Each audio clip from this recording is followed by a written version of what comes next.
Right. Is it true that some guys are scared to buy properties in the UK with their wife because they believe, say, once they divorce in the future, just in case of divorce in the future, their wife feel take over the property from them, they feel pursue them, come off for house. That one are old mentality.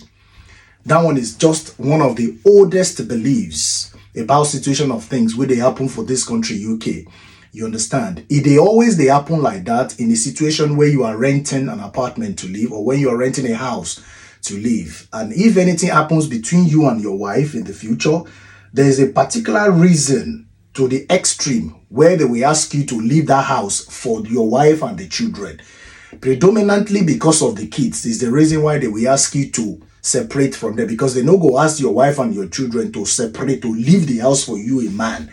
You understand? If you believe, say you feel go, they rent somewhere, they live. You understand? That is in a situation where you are renting. I read one very important comment with regard to this topic that I'm discussing on one of the videos that I posted. The person said the reason why many men didn't buy a house is because they heard that the women will take it from them after divorce.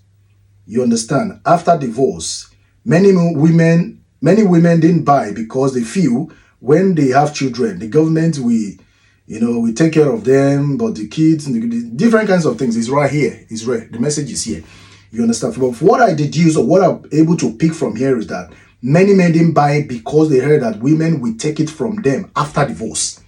You understand? If you are buying a property with your wife in the UK, it's always going to be on joint purchase. It's always going to be joint. What that means is that your details and that of your wife put together for the purchase. You're presenting that through your mortgage broker to the lender, and the lender is borrowing you money based on the details of two people. You understand? So even if you are no longer in the property, say for instance, you are separated or you don't want to pay the money, you still have your own share in that property. You understand? No one is going to come to say, okay, we send you out of that. Even if they send you out of that house, you still have your share in that house just in case of the future. There is no way that property can be sold without your consent, because it is a joint purchase. Anything, it's just like you having a business partner. You understand? You both have shares to the company, isn't it? So if you are still having that belief, that old mentality, say if I buy property now, if anything happen between me and my wife, they go send me come off for house and the wife will take over the no, that one are old saying, old talks. You understand? If you are still wallowing in that particular belief, it means you are not even ready to do anything in the first place. And if you look around today, it is always very easy for you to buy a property as joint. Because if you are going to buy a property by yourself, you have to put a lot of money as deposit.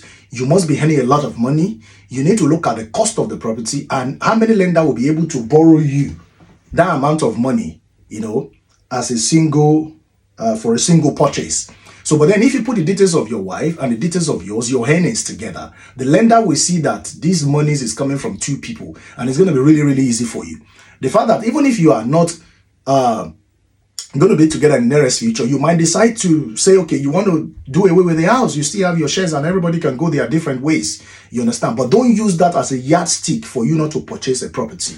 You understand? It's always very good. I preach it. It's always very good to have a good partner, to have a good wife, so that to have a good husband as well. You understand? So that you can pull resources together in this regard and be able to purchase something. You see, it's always very good.